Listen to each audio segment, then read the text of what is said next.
Okay, picture this. A 9-year-old girl vanishes into a storm. For 25 years, her case goes completely cold. Then, bam, a new investigation throws a local family right into the spotlight. So today, we're not just going to look at the mystery of Asha Degree. We're actually going to use her story to unlock a much bigger one about our entire justice system. So how can one family's story, just one unsolved tragedy, become this window into the huge pressures facing law enforcement, the courts, and, the whole community? Well, to get to the bottom of that, we've got to go right back to the beginning.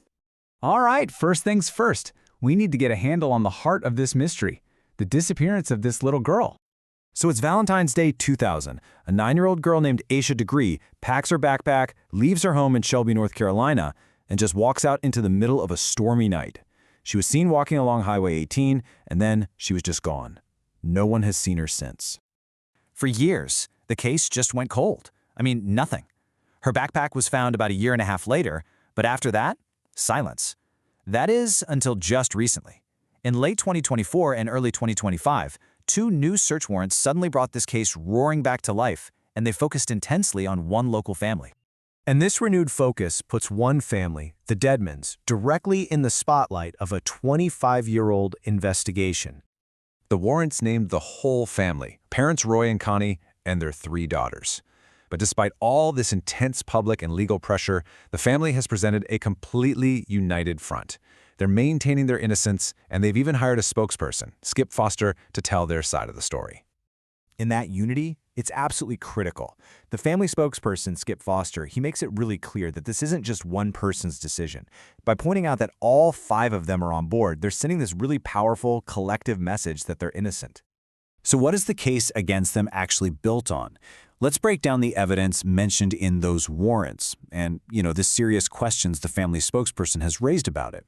The first huge point of contention is a car. The police theory really hinges on a 1964 AMC Rambler that was owned by the father, Roy Deadman. But here's the thing. Eyewitnesses at the time, they reported seeing a totally different vehicle, a 1970s green Lincoln Thunderbird. And this quote really gets right to the heart of the family's defense. Their spokesperson is blunt. The cars, they just don't match. And look, this isn't some small detail. It's a direct challenge to a key piece of the police's whole theory. Okay, next up we've got DNA evidence. The warrants claim that DNA from one of the daughters, Annalie, was found inside Asha's backpack. But the family, they argue this is a thin connection. They say there's no known link between Annalie and Asha at all, which makes this piece of DNA feel really isolated and, from their perspective, pretty questionable. And from there, the case just gets even murkier. You've got these conflicting witnesses. One person's testimony supports the police theory, but another one's totally contradicts it. But maybe the most glaring issue the family has raised is what wasn't included in the warrants. The fact that 2 members of the Deadman family, Sarah and Connie, both passed polygraph tests. So that's the crucial question, right? Why was that potentially exonerating information just left out? But look, this case doesn't exist in a vacuum. To really understand the immense pressure to get a result, any result, in a case like Asha's, we have to pull back and look at the bigger picture of the justice system in North Carolina. Just look at these numbers. In a single year, law enforcement in the state dealt with over 250,000 serious crimes. And that's not just data, right? That's a massive constant workload that stretches resources incredibly thin. It makes dedicating real time to a 25-year-old cold case, well, it's a huge challenge. And yet, as demanding as that caseload is, it's not even the biggest crisis straining the state's resources. In 2022 alone, over 4,000 people in North Carolina died from drug overdoses. That is a massive public health emergency that lands squarely at the feet of first responders and, of course, the justice system. And in that same year, more than 1,600 people died by suicide. That's another crisis demanding serious attention and resources. And now here's the number for homicides. It's a tragic, significant number for sure, but it is absolutely dwarfed by those other 2. This chart really puts it all into a staggering perspective. The number of deaths from drug overdoses is more than 4.5 times the number of homicides. These aren't just statistics. These are competing crises, all fighting for the same limited state funding, the same personnel, and the same amount of attention. So what does all this systemic pressure mean for a family like the Deadmans? You know, a family that suddenly finds themselves right at the center of a high-profile cold case.